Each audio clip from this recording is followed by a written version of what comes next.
The ship called Harmonious Dawn dropped out of faster-than-light travel just beyond Earth's moon. Inside, Ambassador Velshara of the Vexari people checked her translation device one more time. This was always the best part of her job, welcoming a new species into the Galactic Council. In her 300 years of service, she had greeted 42 different civilizations. Each time brought the same joy. "Send the greeting message," she told her communications officer, a logical Trithan named Kesvalum. "Standard format, all major languages." Keshval's long fingers moved across the console. "Message sent? It says we come in peace, we mean no harm, and we wish to share knowledge and friendship." Velshara smoothed her flowing robes and smiled. The humans would be so excited. They had to be. Everyone was excited to learn they weren't alone in the universe. On Earth, the message caused immediate chaos. In the United States, the president was woken at 3 in the morning. "Sir, we've detected an alien spacecraft. They've sent a message. What does it say?" The president asked, already reaching for his secure phone. "They say they come in peace." "That's exactly what they would say if they were planning to attack us," the president said. "Get me the Joint Chiefs, now." In Russia, the premier looked at the same message and nodded slowly. "The Americans sent this. It must be some kind of trick. They want us to lower our defenses." In China, military analysts studied the alien ship's position. "This is clearly a test of our response capabilities. Someone is behind this." In Europe, the various governments immediately began arguing about who should respond first, who had authority, and whether this was even real or just an elaborate hoax by one of the major powers. The United Nations tried to organize an emergency session, but half the delegates accused the other half of already being in secret contact with the aliens. The session devolved into shouting within 20 minutes. Aboard the Harmonious Dawn, Velshara watched the data feeds with growing confusion. "Why are they pointing weapons at us?" "We sent the peace message." Kesvalum tilted his head, the Trithan gesture for uncertainty. "All of their major power centers are mobilizing military forces." "I don't understand." The message was very clear. "Perhaps they didn't understand the translation?"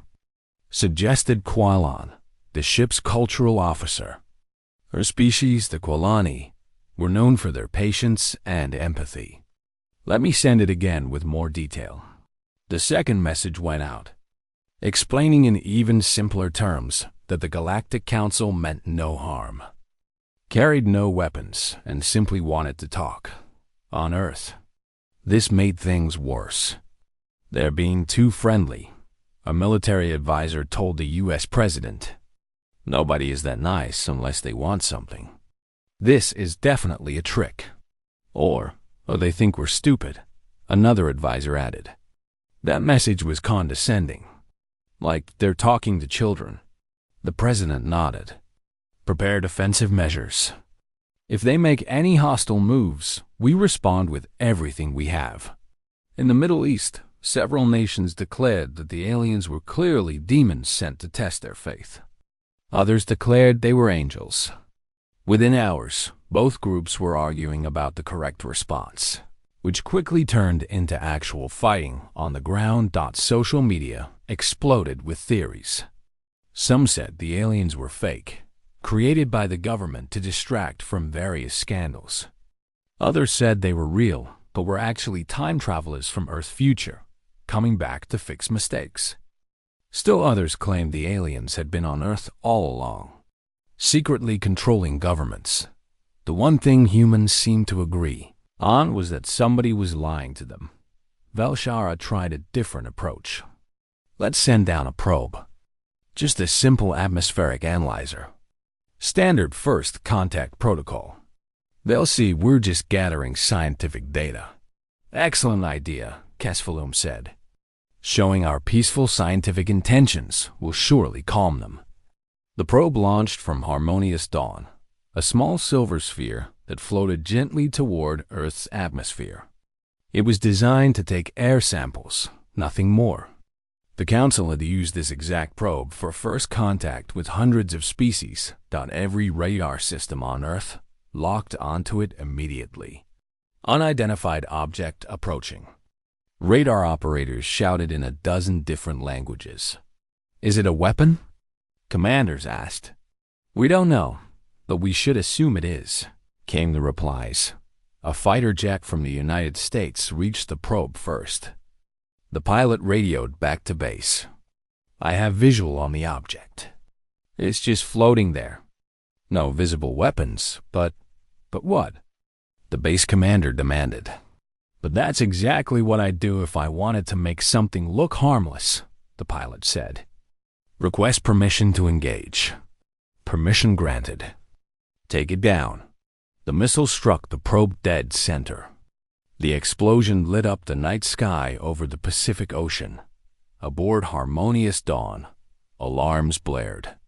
Velshara stared at her screens in shock. They destroyed our probe. They shot at us. Should we raise shields? Casvalum asked, his logical mind already running through defensive protocols. Yes, immediately, Velshara said. And move us back. We need to reassess this situation. On Earth, the successful destruction of the probe was celebrated as a great victory. We showed them we won't be pushed around, the U.S. President announced. We defended our planet. Other nations quickly claimed credit for the strike, even though they hadn't fired the missile. Russia said their intelligence had identified the threat first. China said their tactical analysis had determined the correct response. The European Union said their diplomatic channels had authorized appropriate defensive action. At the United Nations, the delegate from the United States stood before the assembly. The aliens sent an unknown object toward our planet. We had no choice but to defend ourselves. This was clearly a test of our defenses and possibly a threat. We responded appropriately. You started a war with an advanced alien civilization, another delegate shouted. We didn't start anything, the U.S. delegate shot back. They showed up without warning. They sent that probe at us. If anything, they started it by coming here in the first place. What were we supposed to do? Just trust them. Back on the Harmonious Dawn, Velshara composed a report to the Galactic Council. Her hand shook slightly as she wrote. First contact with species-designated humans has encountered unexpected difficulties. Despite clear, peaceful communication, they responded with weapons fire. When questioned about their actions via intercepted communications, they appear to believe we are responsible for the hostile encounter. They claim we gave them no choice but to fire on us. I am uncertain how to proceed. Recommend dispatch of senior diplomatic team with enhanced security measures. She paused, then added one more line. Note: humans shot at us and then blamed us for making them shoot at us. This species may require special handling. 6 months passed before the Galactic Council tried again. This time, they built a meeting station in neutral space, halfway between Earth and the nearest Council world. They made sure humans knew about every step of construction. They sent daily messages explaining everything. They wanted no misunderstandings. Velshara stood in the main conference room of the new station, watching the human ships approach. There were 12 of them, each representing a different Earth government. Already she could see this was unusual. Most species sent one unified delegation for first contact. Humans couldn't even agree on who should represent them. The first delegation to board was from the United States. The lead diplomat, Ambassador Chun, shook Velshara's hand firmly. Too firmly. Velshara's fingers ached. Thank you for inviting us, Chun said, though his smile didn't reach his eyes. We're very excited for this opportunity. We are honored to welcome humanity to the galactic community. Velshara replied warmly. Before she could say more, the Russian delegation arrived. Then the Chinese. Then the Europeans. Within an hour, the conference room was packed with humans who spent more time glaring at each other than looking at the aliens. Cast single quotes volume. The Trithan began the formal presentation. His species valued logic and clarity above all else. We wish to share our technology with you. Medical advances that can cure diseases. Energy systems that produce no pollution. Agricultural methods that can feed your entire population. We give these freely, as is our way. The human delegations looked at each other suspiciously. Ambassador Chun raised his hand. What do you want in return? Casvalum tilted his head in confusion. What? Nothing. We share knowledge freely among all council species. This is how civilization advances. There's always a catch, a Russian diplomat muttered. No catch, Casvalum insisted. We simply give you the technology. You use it to improve your lives. The Chinese delegation whispered among themselves. Finally, their leader spoke. If you're giving this away for free, it must not be very valuable. You're probably holding back the really good technology. Valshara felt a headache forming behind her eyes. I assure you, this technology is genuine and valuable. We have used it for thousands of years. Then, why give it to us? Chun asked. What's your real agenda here? Kuan, the peaceful Kuani, stepped forward. Perhaps we're moving too quickly. Let us simply talk, learn about each other, share stories of our worlds. This suggestion went slightly better. For about 10 minutes. Then the human delegation started arguing among themselves about which human stories should be shared first, who had the right to speak for humanity, and whether anyone should trust anything any other human was saying. The council members watched in fascination and growing horror. Do they always do this? Valshara whispered to Kualan. I believe so, Kualan whispered back. They seemed to disagree about everything. Despite the chaos, the council managed to share their medical technology. They provided complete databases, manufacturing specifications, and training materials. Everything a species would need to cure hundreds of diseases. 3 weeks later, reports reached the station that made Velshara want to scream. A human corporation called Meditech had taken the council's freely shared medical technology, made minor modifications to it, and declared ownership of the new version. They called it proprietary technology and began charging enormous sums of money for treatments. Another corporation called LifeCore claimed that Meditech had stolen their version of the modified technology. Even though both versions were based on freely given council designs, the two human companies were now suing each other. Cast single quotes volume stared at the reports in complete bafflement. This makes no logical sense. We gave them the cure for free. Why are they charging each other money for it? And why are they fighting over who owns something we gave to everyone? Valshara added. Ambassador Chun arrived at the station the next day, looking embarrassed but also defensive. Look, I know how this appears, but you have to understand our economic system. These companies invested money in modifying your designs. They deserve compensation. But we gave you the designs for free, Valshara said slowly, as if explaining to a child, so others could be healed. For free. You should have specified that you wanted it to remain free, Chun said. You didn't explain intellectual property rights. How are we supposed to know? Because it's medicine. Valshara's voice rose. Because people are dying. Because that's the obvious moral choice. Chun crossed his arms. You're imposing your cultural values on us. That's not fair. You gave us technology without explaining the rules, and now you're mad that we used it according to our rules.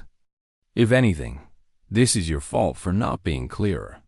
Valshara felt something crack inside her calm, diplomatic demeanor. This human was genuinely blaming the Council for human greed. Things got worse from there. Human tourists started arriving at Council worlds. The Council had foolishly allowed this, thinking cultural exchange would help. The tourists were exhausting. They ignored signs because we couldn't read them, even though translations were provided. They took souvenirs from sacred sites because nobody told us specifically not to. They fed dangerous wildlife because they looked hungry. They complained constantly that council worlds weren't accommodating enough to human needs. On the Trithan homeworld, a human tried to haggle with a shopkeeper over prices. Trithan didn't haggle. The concept of deliberately lying about value was foreign to them. The human accused the shopkeeper of being rude and inflexible. The shopkeeper had a nervous breakdown trying to understand what he'd done wrong. On the Kwalani colony of Peace Rest, humans threw a loud party at 2 in the morning. The Kwalani, who valued tranquility, politely asked them to be quieter. The humans responded that they were just having fun and accused the Kwalani of being uptight. When forced to leave, they complained about discrimination against humans. Every incident followed the same pattern. Humans did something inappropriate, got called out for it, and then blamed everyone except themselves. The final straw came when human hackers infiltrated council databases. They called it a security audit and claimed they were helping by exposing vulnerabilities. When arrested, they argued that if the council didn't want their systems hacked, they should have built better security. They actually seemed to believe this made them the good guys.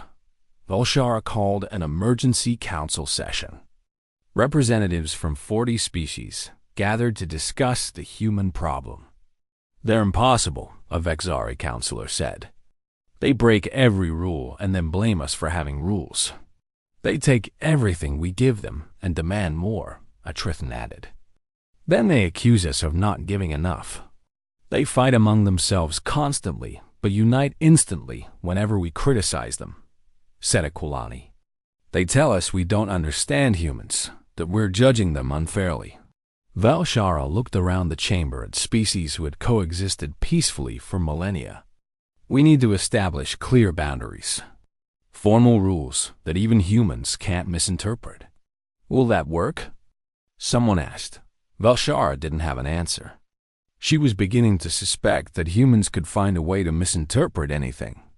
Or worse, they would interpret things correctly and then claim they hadn't, just to avoid responsibility. The council drafted the clearest, most explicit set of rules ever created. Every possible behavior was specifically addressed. Every consequence was spelled out in exact detail. They sent it to Earth's governments and waited for acknowledgement. The human response came 3 days later. "We find several of these rules culturally insensitive and request they be modified to accommodate human diversity. Also, we believe the rules are unclear on at least 47 points and need clarification. Additionally, we feel these rules were created without adequate human input, which makes them inherently biased against us. Please revise and resubmit." Velshara read the message 3 times. Then she put her head down on her desk and wondered if the council had made a terrible mistake by ever visiting Earth in the first place. Behind her, Casvalum spoke with his usual Trithan logic. "They're claiming our rules are both too strict and not clear enough. They're saying we should have included them in making rules to govern their own behavior. And they're suggesting that any rules they didn't help create are automatically unfair." "I know," Velshara said without lifting her head. "This is fascinating," Casvalum continued. "Humanity appears to have evolved the ability to justify absolutely anything. No matter what happens, they can frame it so they're not responsible." Velshara finally looked up. "That's not fascinating, Casvalum. That's terrifying." The war started over a mining dispute. 2 human factions, one calling itself the Free Mars Colony and the other the Earth Colonial Authority, both claimed rights to an asteroid field near Council space. They had been arguing about it for months, filing complaints with each other, with Earth governments, and eventually with the Galactic Council. Velshara tried to mediate. She really tried. She spent weeks listening to both sides present their cases. Each side had documents, treaties, and historical claims. Each side insisted they were clearly, obviously in the right. Each side accused the other of lying, cheating, and acting in bad faith. Why not simply share the asteroid field? Velshara suggested. There are plenty of resources for both groups. Both human representatives looked at her like she was insane. That's not how mining rights work, the Free Mars representative said.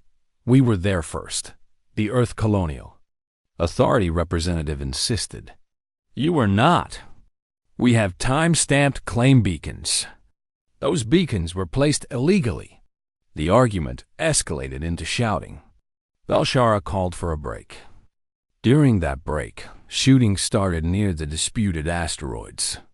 Each side claimed the other fired first.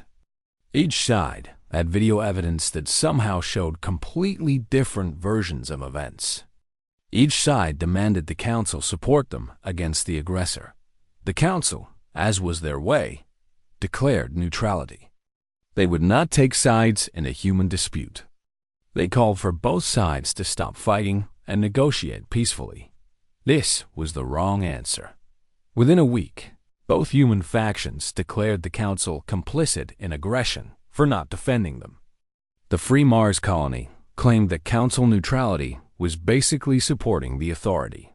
The Earth Colonial Authority claimed the exact opposite. That neutrality meant the Council was letting terrorists attack us. Velshara tried to explain. Neutrality means we support neither side. We want you both to stop fighting. If you're not with us, you're against us. Both sides told her, using the exact same words. Human warships started appearing near Council outposts. Just watching, the humans said. Just observing. Making sure the Council didn't interfere. The Council had never felt threatened before. Their technology was far superior to anything humans possessed. Their shields could withstand anything. Their weapons, though rarely used, were devastatingly effective. But something about those human ships, just sitting there and watching, made Velshara nervous. The first Council outpost fell on a Tuesday. 3 human ships from the Free Mars colony simply flew up to it and landed. They cut through the outer hull with mining equipment and took over the station.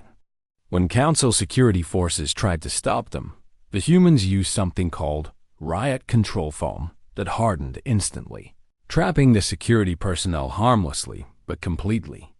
This is an act of war. The Council protested. No, it's a protective occupation, the Free Mars spokesman said. We have intelligence that the Authority was planning to use this outpost to attack us. We had to secure it first. The Council's failure to deny the Authority access to this outpost made our action necessary. If you had properly enforced neutrality, we wouldn't have needed to do this. Before the Council could respond, the Earth Colonial Authority seized a different outpost, using almost identical reasoning and tactics.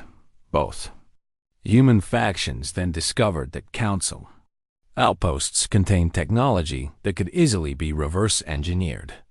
Shield generators, weapon systems, faster-than-light drives. The humans studied them eagerly. Stop that immediately, the Council demanded.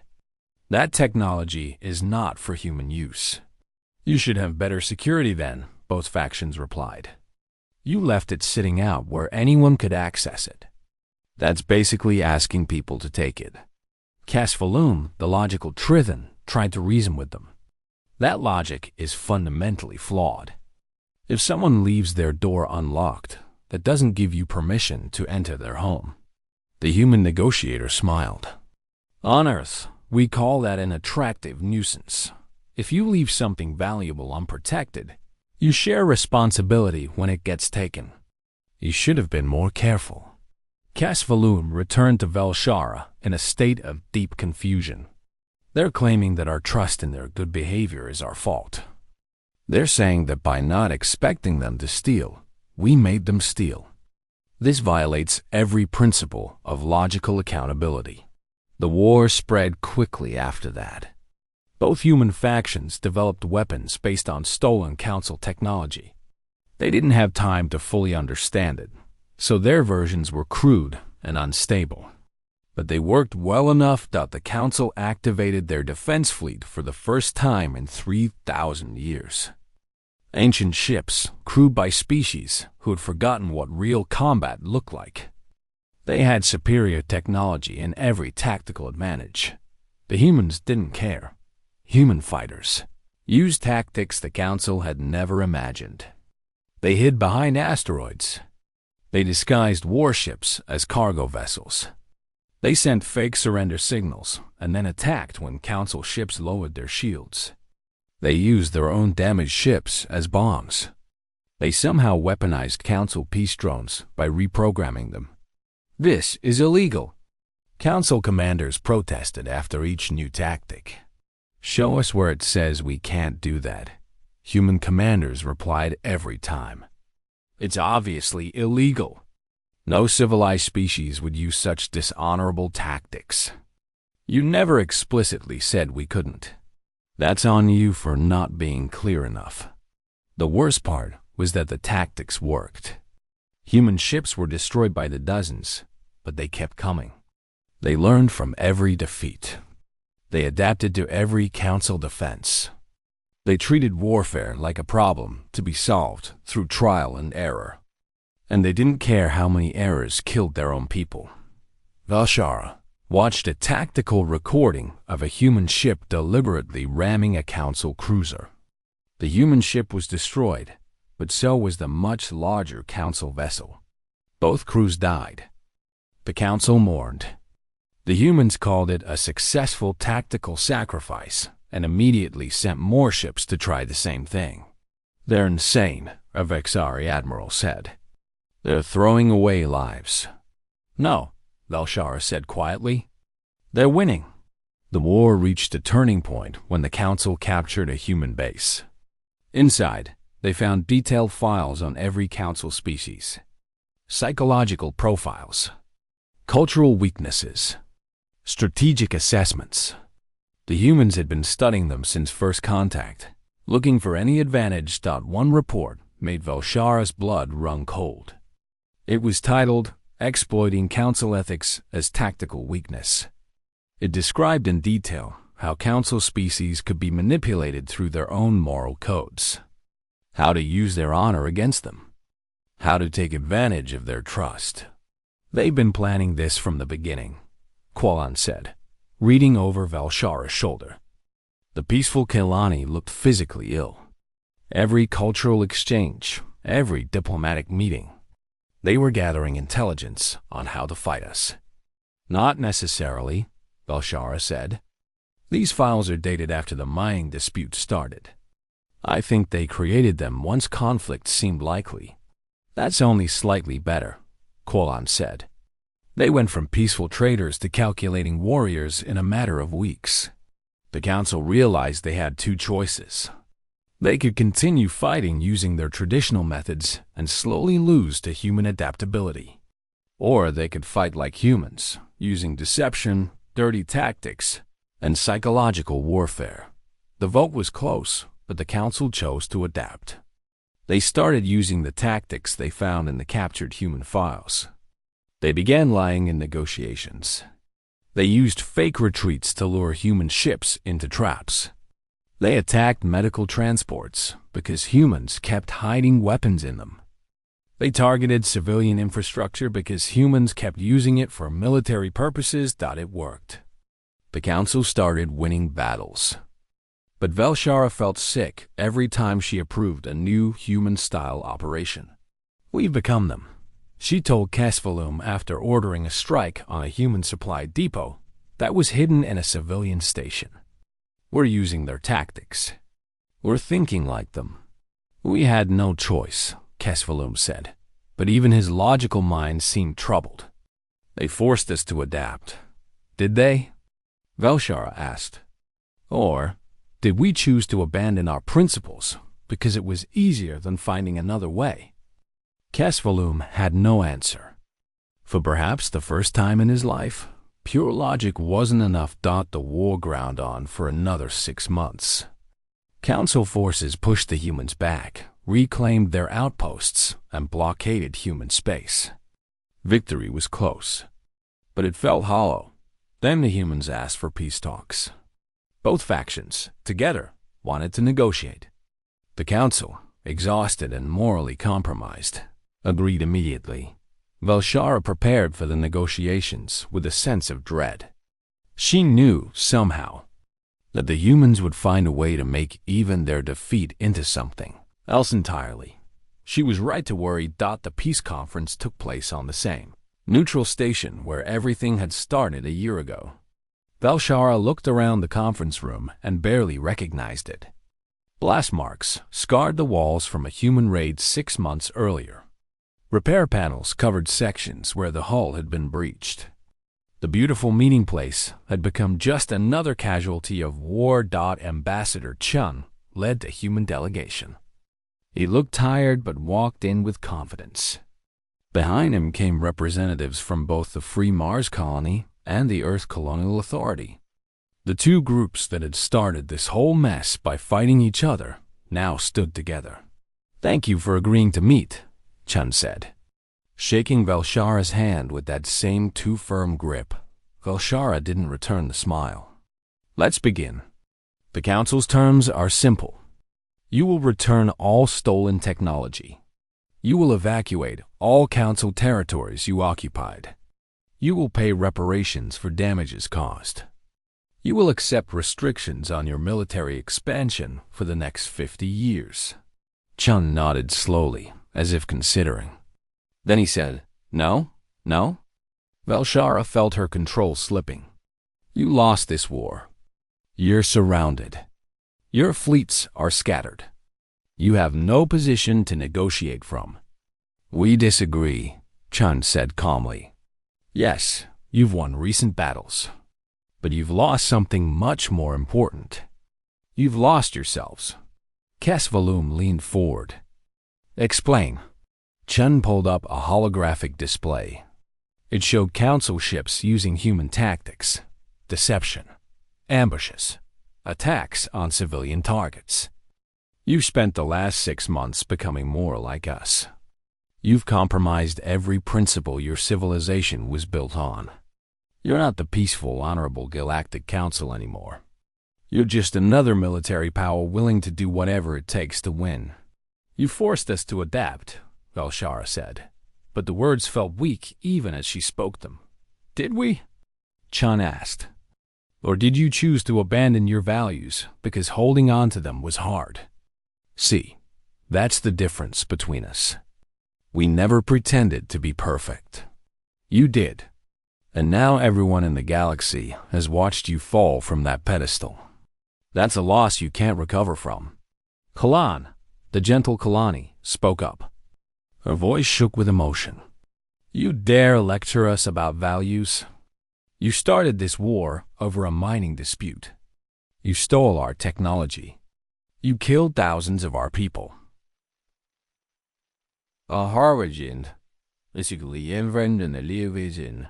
And now you sit here acting like we're the problem? We're not saying we're innocent," Chun replied. "We're saying you need to ask yourselves if winning this war was worth what you paid for it. And if the answer is no, then maybe you should negotiate rather than demand surrender." The room fell silent. Velshara wanted to rage at him, to throw him out, to reject everything he said. But she couldn't, because he was right. The Council had won the war, but lost something fundamental in the process. "What do you want?" she asked quietly. Chun smiled. "First, mutual recognition of current territorial holdings. We keep what we have now. You keep what you have. We establish a border and respect it."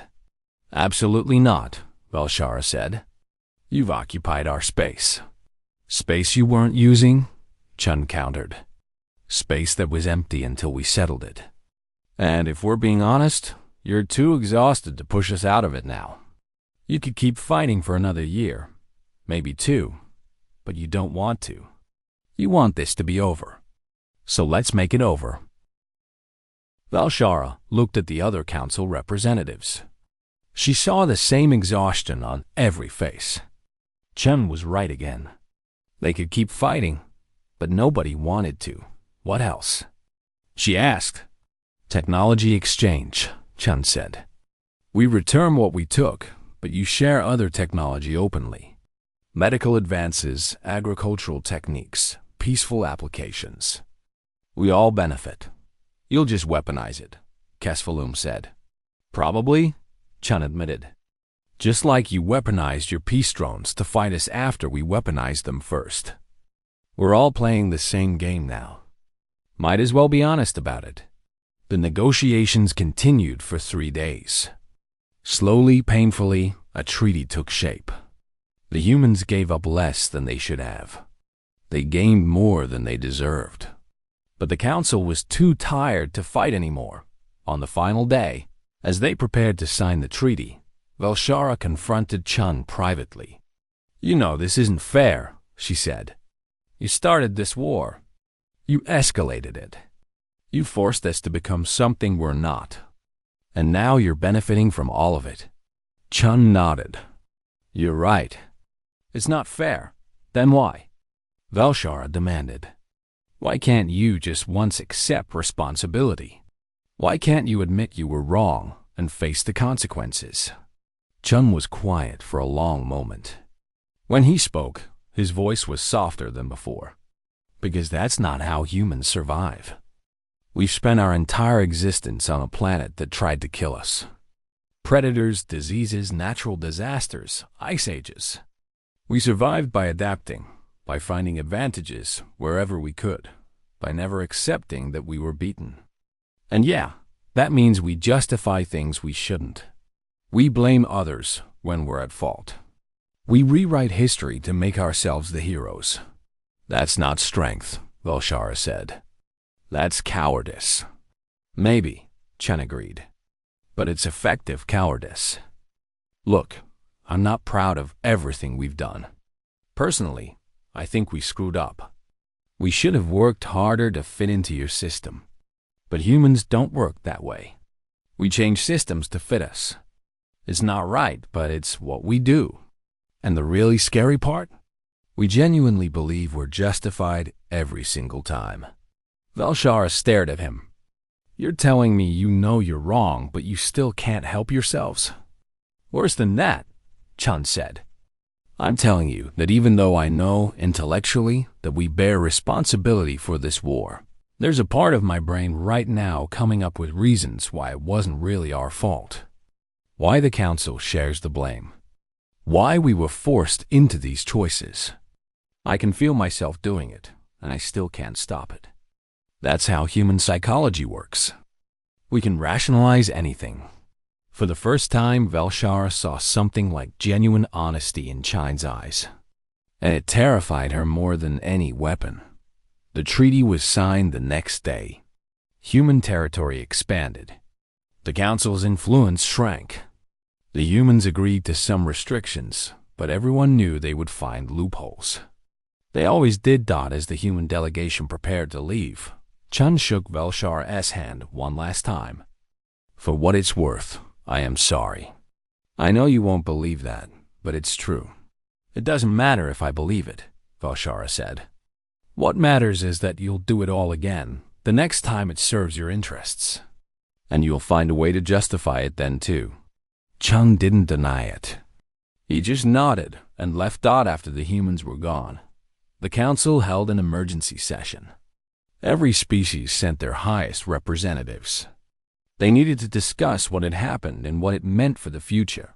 Valshara stood before them all and delivered her report. She described everything, from first contact to the final treaty. She didn't soften any of it. When she finished, the chamber was silent. Finally, the eldest council member, a Kulani who had served for 500 years, spoke. What did we learn from this? Valshara took a deep breath. We learned that humans are the most dangerous species we've ever encountered. Not because they're aggressive, not because they're technologically advanced, but because they possess two traits that should never exist together, which are The elder asked. Perfect adaptability and perfect self-deception, Valshara said. They can learn anything, master any skill, overcome any obstacle. And they can convince themselves that whatever they do is justified. They genuinely believe their own rationalizations. That combination makes them unstoppable. So what do we do? Another council member asked. Valshara looked around the chamber at the representatives of species who had coexisted peacefully for thousands of years. Species who had built a civilization on trust, honor, and cooperation. Species who had just learned that none of those things mattered against an opponent who didn't share those values. We adapt, she said. We learn to deal with humans on their terms while trying to maintain our own principles. We set clear boundaries and enforce them absolutely. We never trust them completely, but we never let them know we don't trust them. We watch them constantly. And most importantly, we never ever let them make us forget who we are. Will that be enough? Someone asked. I don't know, Valshara admitted, but it's all we can do. The council issued a formal directive that day. It went out to every species, every world, every station in their territory. The directive was simple. Regarding humanity, these beings are now part of the galactic community. They are dangerous not through malice, but through their nature. They will test every boundary, exploit every loophole, and justify every action. Do not provoke them unnecessarily. Do not trust them completely. Do not expect them to follow rules as other species do. And whatever happens in your dealings with them, remember this. If something goes wrong, they will find a way to make it your fault. They will believe it. And they will be convincing enough that you might start to believe it too. Valshara added one final note to her personal log that night. She marked it as private, something only she would ever read. I've spent my entire career bringing species together, she wrote. I've always believed that understanding leads to cooperation. But humans taught me something new. Some species don't want to cooperate. They want to win. And they've evolved every mental tool necessary to convince themselves that winning is the same thing as being right. That's not just dangerous. That's terrifying.